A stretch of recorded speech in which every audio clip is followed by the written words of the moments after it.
Greetings everyone, my name is Yuxing and today we have another bootleg. Today we will be taking a look at the CT Toys Spider-Man 2099 from Spider-Man Across the Spider-Verse.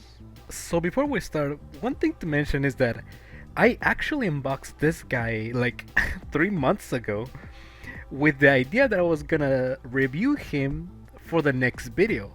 Well, better late than never, I suppose. So, let's get a closer look at this bootleg and see if it's worth it.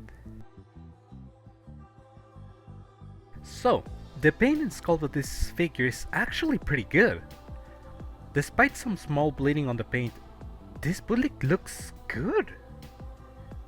Like, generally, I'm actually surprised how few imperfections there are. And I do want to point out that this bootleg costs just $20. But here's where the illusion kinda falls off, and is the plastic quality.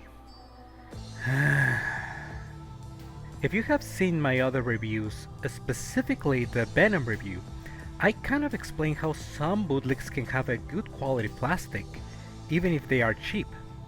And then there can be a knockoffs that just feels bad. Just basically cheap.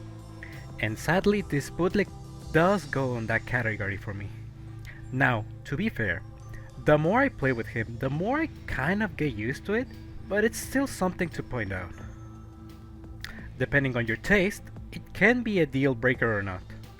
But other than that, yeah, this figure looks great for what it is, so call me shocked regardless. Not much else to say. Joints are surprisingly solid, not loose nor stiff.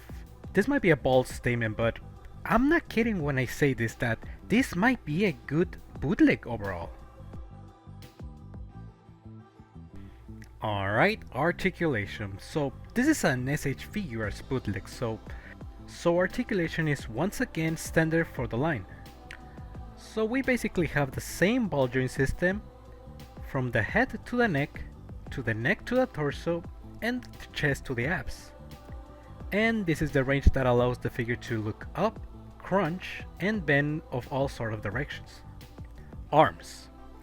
We have a butterfly joint in the shoulders, a ball joint at the base and a hinge as well. We have a bicep swivel, double jointed elbows, and a hinge and a ball joint at the wrist, which kinda works as a swivel as well. Legs. We have a peg and a hinge combo that allows the figure to kick and move his legs backwards and to the sides. We have a swivel at the thighs and a double jointed knees. Swivel and hinge at the feet, which makes a good pivot. And finally, a toe bend. Articulation is pretty stable, and surprisingly, the joints are good as previously mentioned. He comes with quite a nice amount of accessories. We have 3 pair of hands. There are fists, some open hands, and some crawling hands, I think nail hands? We have the watch that allows him to travel to different universes. I think it was called a gizmo, I guess. He also comes with a small version as well, which I think it's for another figure that I sadly don't own. We have some web effects, a small one and a long one. And finally, the main event. We have 2 different types of heads, which, believe it or not, these are exclusive for this bootleg, I think. Besides the standard mask version, we have an unmasked Miguel Ojeda head and an angry or pissed head expression. Such a cool detail to add to a bootleg of all things, holy crap. Now, something to mention is that, as far as I know, the original one comes with a cape, but for some reason they decided not to include it with this bootleg, which is a peculiar thing to do. I'm not sure why this happens, but I guess it doesn't matter. Size comparison. So, to my surprise, he's not that small. In fact, he's going around the 7 inches. As tradition now, here's Miguel with both Carnage and Venom bootlegs. Here we have the original SH Figuarts and also the CT Toys Tobey Maguire figures. The Spider-Man PS4 bootleg, the NECA Jason Voorhees, also a small pick for my next review, the Snail Shell Lustia, and finally, of course, we have the Sentinel Peter Parker and also Miles Morales. It was just impossible not to take some pictures with these three. Sadly, I don't have the Across the Spider-Verse Miles, but this one works. So, is this bootleg worth it?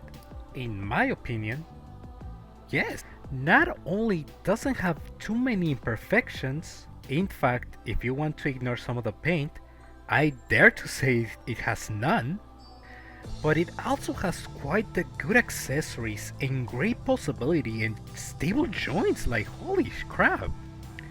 It is a bit disappointing that the plastic feels cheap, but if the figure is this good, I think I don't mind anymore. Although it can probably vary from unit to unit, so just keep that in mind. Anyway, I hope you guys enjoyed this video. I've been on a record with these reviews lately, huh?